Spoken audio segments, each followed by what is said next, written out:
Welcome to the Coffee Club, broadcasting live from New York with your host, Felix, and co-host, Dr. Mark. So let's have a cup of coffee and enjoy the show. There is no heaven. There is no hell. There is only this world and its dark reflection. And we do not know in which of the two worlds we are. Yeah, baby! I don't know about you, but I think he's drunk.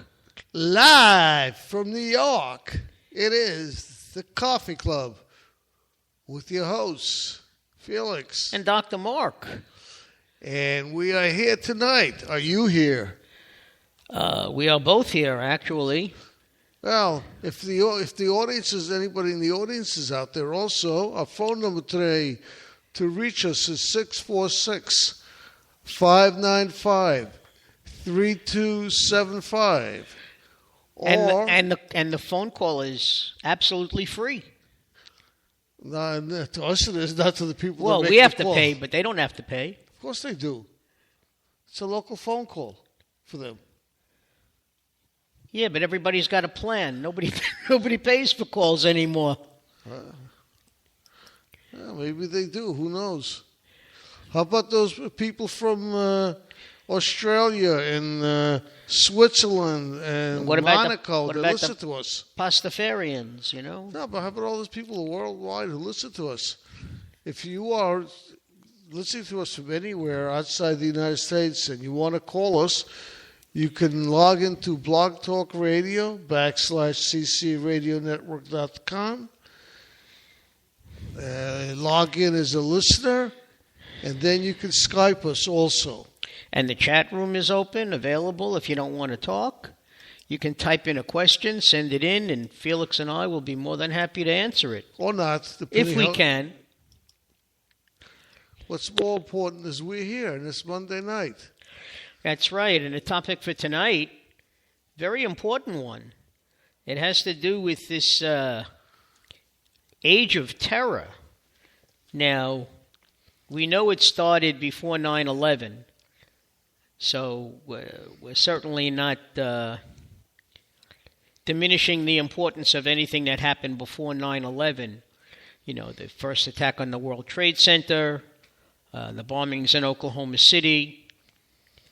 But, you know, you have to ask yourself, with the headlines the way they are, every day, every week, will our children ever know a day of peace? Will they always have to be on the alert? Is that how they have to live their lives for the rest, I mean, think back to your childhood. You know, the only problems you ever really had were in school. Passing the next test, Getting beat up by the bully. Yeah, you were leading a kid's life.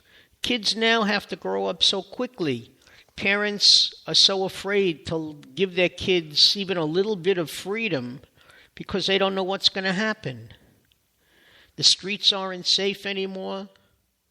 No matter how hard, the police and people try. Yeah, I was just thinking the other day how my wife and I used to pick up the kids at elementary school. And then when they got into the middle school, we worked out carpools and they were still picked up. And then when they went to high school, at the beginning, there were carpools. Then they started to go with their friends. And then when they became juniors and seniors, everybody's got a car, so everybody drove to school. Colleges aren't safe anymore. You send your child away to college, and what happens? Virginia Tech happens. Okay? Even in high school. You just don't know what's going to be. It really is terrible that, as hard as parents, Felix, try to give their kids a normal life. You still pick up a paper and you see these things all the time. Well, we're pretty lucky in this country. We've never really been hit by war on our lands. We've never been attacked in reality. Well, 9/11 was an act of terror, but it was it was our loss of innocence. Okay? Our parents' generation, it was Pearl Harbor. Pearl Harbor was America's loss of innocence. But if you're in the lower 48, that happened in Hawaii. Okay? So you didn't even think of that as being part of the United States. It didn't affect anybody, but, it didn't affect, unless you had family who were stationed in Pearl Harbor. Okay, but here, you had people going to work on a normal day, September 11th. And at 8:46, the first plane hits the World Trade Center. Who knew? You just don't know, when you leave for work in the morning, what's going to happen. And as hard as much as President Bush said, the way we show the terrorists that they didn't win is if we go about our normal routine. But you begin to question what's normal anymore. Well, I still think the Americans most do live in pretty much of a normal routine. You're right. You're right about that. Okay, it's not like It's not like Europe. England, France, Italy. All the World War II. I mean, that's where the war was fought. Yeah, listen. We know that the terrorists are out there somewhere, but in reality, since 9/11, our look at the time. 9/11. 9/11. Our government has been very good at keeping terror away from us, with very few exceptions. It's true. They've been very diligent. Look, we live in New York, so speaking for New York, the police commissioners, along with that we've had over the years, along with the FBI and the anti-terrorist groups, monitoring certain people who may have leanings toward terror. They have managed to foil many attempts and keep us safe. Actually, we don't know what they've done. They've probably done more than we realize. It's true, because the only time you hear about it is if it almost comes to be. And if it somehow becomes public. I don't think they will tell us if it never became public, we would never know about certain things. No, there's no reason for them to tell us. All it would do is make it worse. And get people upset. We know we got organizations like the NSA, Homeland Security, FBI. That's we're not sure about the Homeland Security anymore. Our friends in Congress can't seem to get it together to fund Homeland Security. What do you mean? They gave them a week. What else do you want? I know, and that was a big deal. Remember the Republican Party saying now that they control both houses of Congress, there shouldn't be any problem. We shouldn't have to go down to the deadline on anything because they should be able to pass legislation. Well, there goes your theory about them, that they always vote along party line. Well, you see, the problem is they've asked John Boehner and other Republicans, these hard-nosed Tea Party people, they don't want to give an inch. The minority here is, threatening to, and they are, hijacking, kidnapping, and holding the rest of the Republican Party as hostage. Unless they get what they want, they don't care.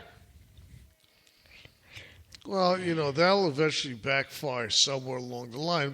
But like I said, your favorite line was they never break from the voting. It says they go in blocks only.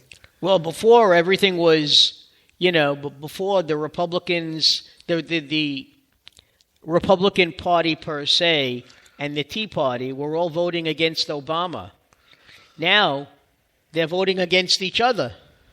And Boehner said he may have to pass some of these laws without the backing of a lot of Republicans, but with the backing of Democrats instead. Well, and that's only if the powers that be in the Democratic Party within the House and within the Senate go along with that. Yeah. But the department has to be funded.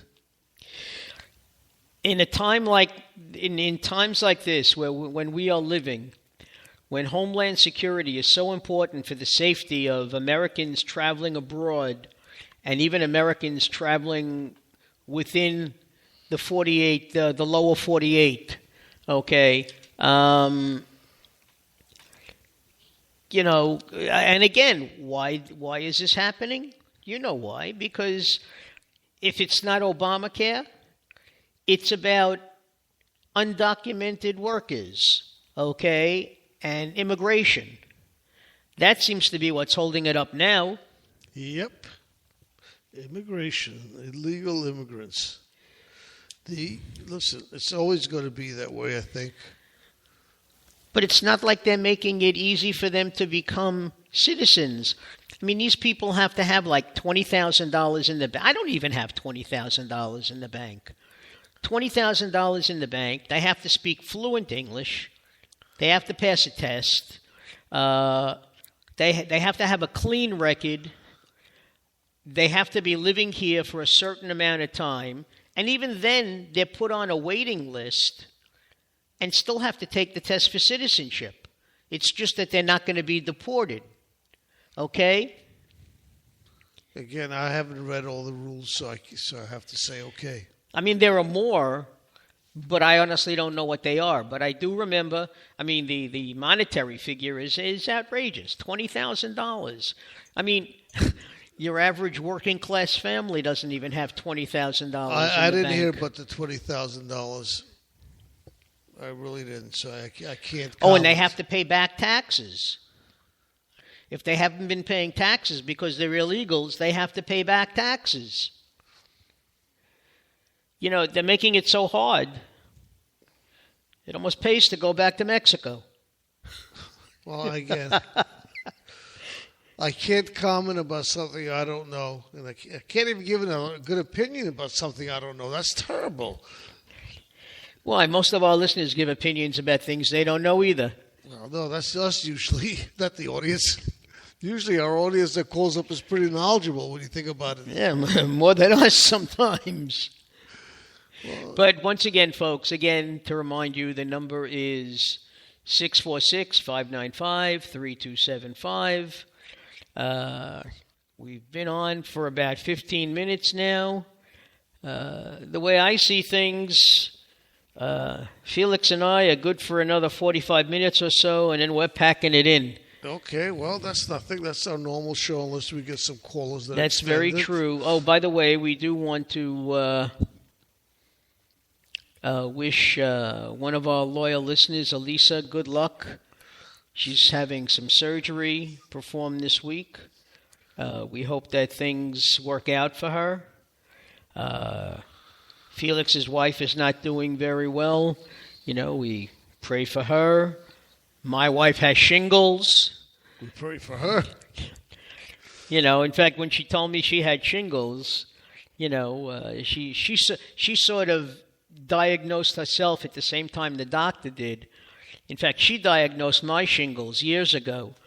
You know, it was like, if you had the measles, if you had the chicken pox, then the shingles virus is already in your system. You know. Right. Anyway, we're going to play our first song of tonight to be patriotic. May even be more than one. Well, for now, our first song. I am a warrior. No. This is my country.